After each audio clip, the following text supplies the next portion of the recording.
राधे राधे। मेरे भाई बहनों, सभी मनुष्य चाहते हैं कि हमारे लिए कैसे भी हो सुख प्राप्त हो जाए। क्या प्राप्त हो जाए? सुख। सुख की कामना के लिए प्रत्येक व्यक्ति घूम रहा है कि किसी भी तरह से हमें सुख मिल जाए। सुख क्या है? सुख के साधन उपलब्ध हो जाएं, उससे हमें सुख मिल जाए।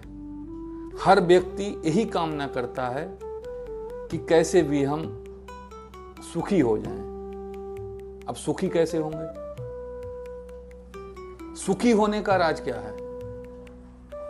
संतजन कहते हैं कि कोई काम हो या ना हो, आप अपने प्रभु को हमेशा मनन करते रहिए, उनका चिंतन करते रहिए, उनके लिए पुकारते रहिए।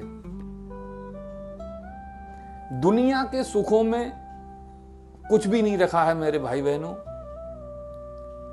जो प्रभु के नाम स्मरण के सुख से मिलता है सुख, वह सुख कहीं भी प्राप्त नहीं होता। ये मैं सच बता रहा हूं। अगर आप सुखी होना चाहते हैं, संसार की प्रयोग वाली वस्तुओं से नहीं, जो सुख एक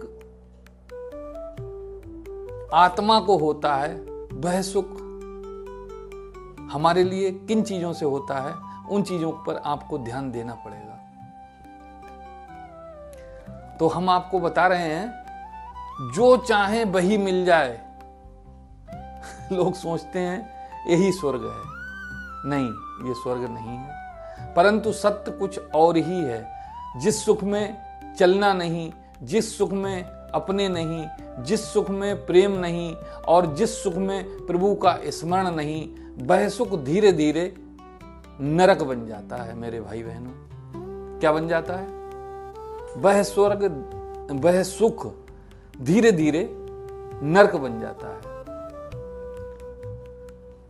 मनुष्य का हृदय केवल भोग से नहीं भरता।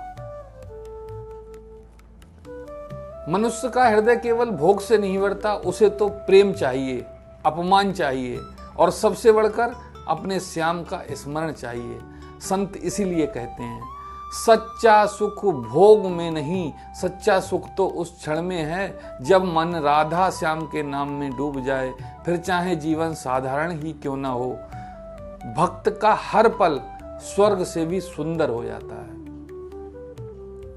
अगर आप अपने प्रभु का चिंतन करेंगे तो आपका हर पल स्वर्ग बन जाएगा। और स्वर्ग बनाने के लिए आपको किसी दवाई लेने की जरूरत नहीं है, आपको खुद के लिए बदलना पड़ेगा।